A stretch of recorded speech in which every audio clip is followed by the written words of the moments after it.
Presidente, quero começar por cumprimentar o Sr. Bastonário e permita-me este desabafo.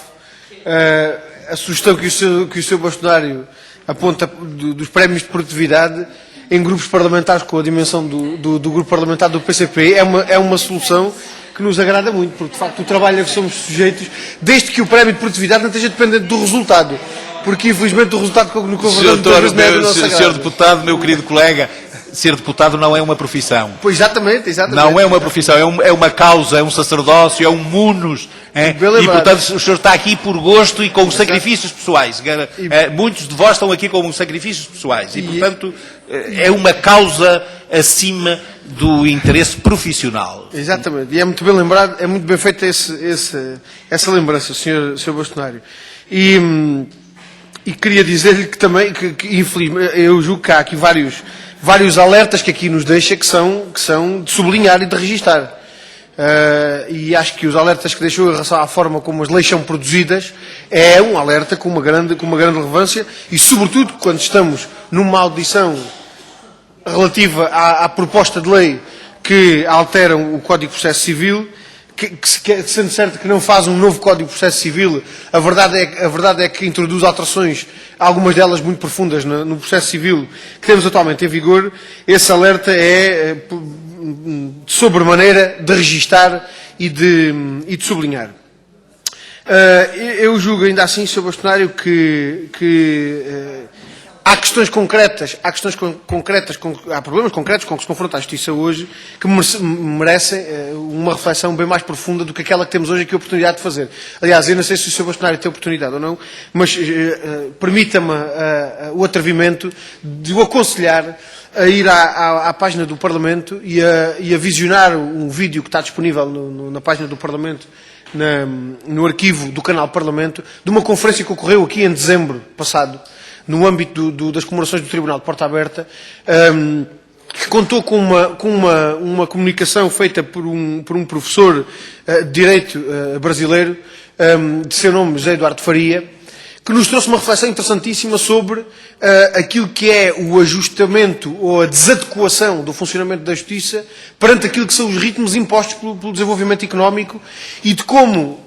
os próprios ciclos do desenvolvimento capitalista impõem um ritmo acrescido no funcionamento da Justiça, à qual a Justiça tem tido grandes dificuldades em corresponder. Aquela reflexão que o professor José Eduardo Faria trouxe à Assembleia da República, aliás, numa conferência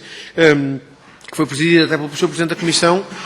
eu julgo que é uma reflexão muito interessante de fazer e, sobretudo, porque permite aprofundar muitas destas questões que são questões nucleares que estamos hoje aqui a discutir. E não deixa de ser curioso que uma parte da reflexão que era feita então naquela conferência, nós hoje nos confrontemos com ela de forma tão clara. Um processo, como o processo civil, é, por natureza, um processo de partes. Na perspectiva que eu aqui represento, que é do PCP, e já agora permita-me esta nota de rodapé, porque apesar de ser advogado com inscrição em vigor e cotas em dia, sou um advogado meramente contribuinte desse ponto de vista, porque nem exerço qualquer atividade da advocacia, estou em exclusividade dedicada às funções que desempenho, mas na perspectiva do PCP, dizia-lhe eu, sendo certo que o processo civil é um processo de partes, isso não significa necessariamente que o Estado tenha um desinteresse naquilo que acontece com o processo, nem na forma como o processo decorre, a começar pelo facto do interesse que o Estado tem na aplicação das leis que, em princípio, devem conduzir as decisões e a conduta dos cidadãos. E, portanto, prima facie, esse interesse do Estado em que os cidadãos orientem a sua conduta e a sua vida pessoal por aquilo que são as leis da República e que haja mecanismos que permitam a aplicação dessas leis, é um interesse que o Estado tem em que o processo civil decorra com eficácia, com sucesso, sobretudo na satisfação daquilo que são as legítimas expectativas que os cidadãos têm no cumprimento da lei, no respeito pela lei. O que é diferente de perspectivar o interesse do Estado no processo civil em função dos recursos públicos que são mobilizados ou não em termos de gastos do Estado, julgo que essa é uma outra dimensão bem menos relevante do que esta, ainda assim uma dimensão a considerar, mas bem menos relevante que esta que acabei de referir. Para ir ao concreto e para me referir àquilo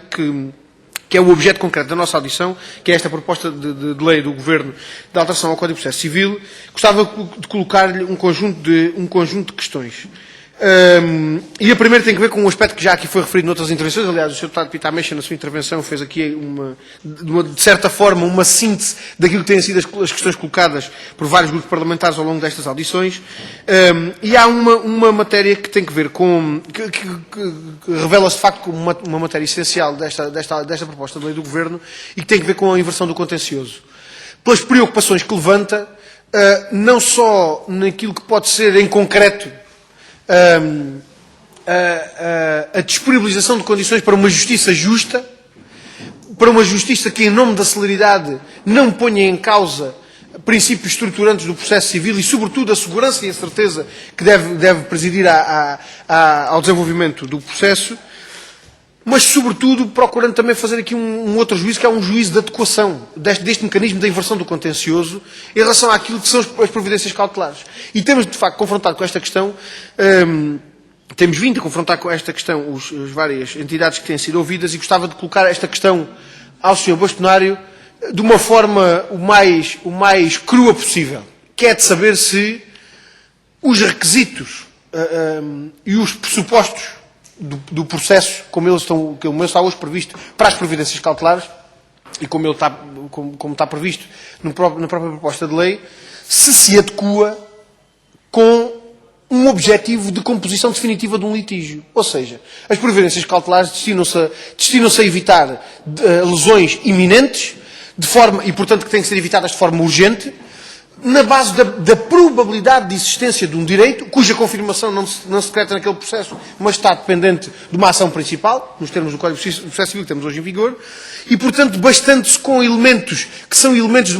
resultantes de uma apreciação fugaz, digamos assim, da probabilidade de existência de um direito, da adequação daquela providência para salvaguardar esse direito e, sobretudo, para o pôr a salvo de uma lesão que pode ser uma lesão grave ou dificilmente reparável e que precisa de uma intervenção urgente. Ora, tudo isto no quadro de uma providência cautelar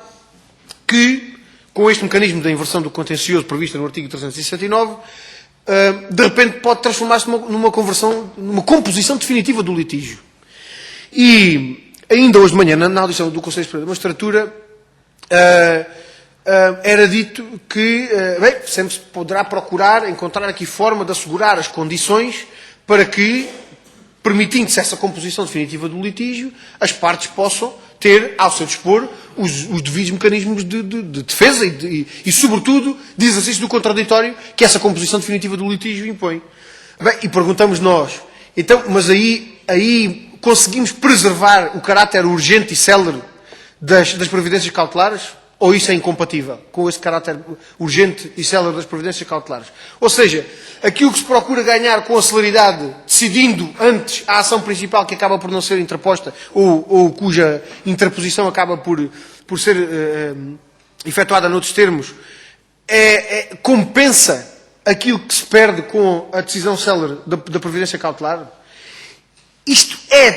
até possível garantir essas condições de justa composição do litígio de forma definitiva no quadro de discussão de uma providência cautelar? Nós temos muitas dúvidas sobre o que isto significa e, sobretudo, pelo entorce que isto pode significar a um princípio que é um princípio estruturante do nosso direito civil, que é o princípio do ónus da prova. E, sobretudo, introduzindo aqui mecanismos de inversão do ónus da prova. E, portanto, temos muitas dúvidas, muitas preocupações, para além de outras que podem resultar até do texto da proposta de lei, como aquilo que resulta do número 3 do artigo 369, com a possibilidade de instrumentalização das providências cautelares para obviar a caducidade do direito, ou seja, termos providências cautelares interpostas para evitar a caducidade de um direito, cuja caducidade essa que não se pode evitar com a interposição de uma ação principal, pelo que ela poderia significar de maior exigência na sua preparação. E, portanto, temos muitas dúvidas, muitas preocupações com este mecanismo de inversão do contencioso e, sobretudo, as opiniões que temos recolhido. Parece-nos que as nossas dúvidas e as nossas preocupações fazem algum sentido e que dificilmente se poderá compatibilizar este mecanismo da inversão do contencioso com outras preocupações que no âmbito do processo civil devem ter lugar. Queria ainda assim colocar-lhe outras duas questões sobre matéria distinta. Uma primeira tem que ver com uma matéria que, da parte do PCP, nos tem motivado, ao longo dos anos, a oposição relativamente a reformas sucessivas que vêm a sendo feitas e que têm a ver com a ação executiva. Desde o primeiro momento que nos opusemos a uma lógica de privatização e de judicialização da ação executiva, infelizmente a realidade veio confirmar a razão das preocupações do PCP, porque de facto nós confrontamos hoje com um regime de ação executiva que não só continua bloqueado na resposta aos cidadãos que a ela recorrem, como tem sido um regime gerador de problemas imensos e problemas de grande gravidade na sociedade portuguesa, problemas que têm a ver com dificuldades que se levantam em aspectos que são aspectos nucleares das vidas das pessoas. A execução é uma matéria que é uma matéria de particular melindre e sobretudo, que pode colidir com aspectos fundamentais da organização da vida privada dos cidadãos, de aspectos relacionados com a sua vida familiar, com a organização da sua vida familiar e pessoal, e que, julgamos nós, não têm sido devidamente acautelados naquilo que têm sido as sucessivas alterações à reforma, ao regime da ação executiva e, sobretudo, com aquilo que tem a ver com um aspecto que, em particular, consideramos que é um aspecto particularmente negativo, que tem a ver com o afastamento da intervenção do juiz em relação ao processo de ação executiva, facto em relação ao qual a proposta de lei parece fazer também algum recuo, ou seja, parece haver algum recuo na proposta de lei do Governo, procurando fazer intervir o juiz em alguns aspectos em relação aos quais o juiz tinha sido afastado, o que nos parece positivo, e permitindo até a utilização de recursos públicos, nomeadamente a utilização dos recursos em termos funcionários judiciais para determinados atos processuais no âmbito das discussões, que é um aspecto que, da parte do PCP, nós tínhamos também ao longo dos anos levantado como uma necessidade e, portanto, desse ponto de vista, subscrevemos aquilo que são as propostas apresentadas nesta proposta de lei. Mas há aqui um problema que eu gostava de colocar de forma mais pormenorizada e que tem a ver com o conceito de título executivo, e com o afastamento dos documentos particulares da designação, da identificação dos títulos executivos, com a sua substituição por um conceito de título de crédito, que certamente não abrangerá os documentos particulares, porque o elemento histórico da norma é para isso que aponta. Se deixa de se referir na redação os documentos particulares como títulos executivos, é porque a intenção é, de facto, afastar os documentos particulares como títulos executivos, mas esta intenção de reduzir o número de títulos executivos, ou a quantidade de títulos executivos que prima facie são, a verdade é que pode ter uma consequência que é uma consequência perniciosa. Porquê? Porque isto significa que quem pretenda executar um direito baseando-se num documento particular terá que recorrer a uma injunção. E a proposta de lei, no plano das injunções, passa a equiparar o requerimento de injunção ao qual é aposta uma fórmula executória às sentenças em termos dos fundamentos da oposição à injunção. Ou seja, há uma maior limitação dos fundamentos da oposição ao requerimento de injunção digamos assim, por via de alguma analogia que se faz entre o requerimento de injunção e a sentença. E a dúvida é o que resulta disto tudo, afinal de contas. Limitando-se o número de títulos executivos, acaba depois por se atribuir ao documento particular, por via do requerimento de injunção, digamos assim, uma força de sentença, quando nós sabemos que os requerimentos de injunção, pela sua celeridade, levantam, por vezes, dificuldades muito significativas, até por incapacidade de responder ao requerimento de injunção. E, portanto, gostava que nos pudesse dizer, sobretudo porque a Ordem dos Advogados tem acompanhado de forma muito próxima o desenvolvimento das alterações que têm sido aprovadas em matéria de ação executiva e, portanto, gostava de saber também, até do parecer que a Ordem nos enviou, esta matéria não resulta muito clara e, portanto, gostava que nos pudesse dar um contributo também relativamente a esta matéria em específico. Para terminar, uma última questão que tem a ver com o aparente afastamento da forma de processo sumário e com a condensação, digamos assim, numa forma de processo único, que acaba por ser apenas aparente, porque nos artigos 597 e 598 da proposta de lei, nós encontramos depois uma forma simplificada de processo que se aproxima muito, afinal de contas, do processo sumário. E o critério para decidir a forma de processo continua a ser o critério estrito do valor da ação. E eu queria colocar esta questão em função da resposta que já aqui deu, exatamente, do valor económico da pretensão, que é deduzida. E eu queria colocar esta questão precisamente em função até do esclarecimento que já nos deu sobre esta, da posição que já aqui nos manifestou, e que também já não é nova, que já por diversas vezes tem manifestado esse posicionamento da Ordem dos Advogados, e que é de facto esta questão da forma de processo. Eu não queria, vou utilizar esta expressão só por uma questão de conveniência discursiva, mas é o problema da dignidade da pretensão a que corresponde uma determinada forma de processo ser medida com o critério do valor da ação. E colocava-lhe esta questão até nos termos em que os senhores juízes que ouvimos a semana passada aqui a colocaram. Porque havia um senhor juiz que nos dizia que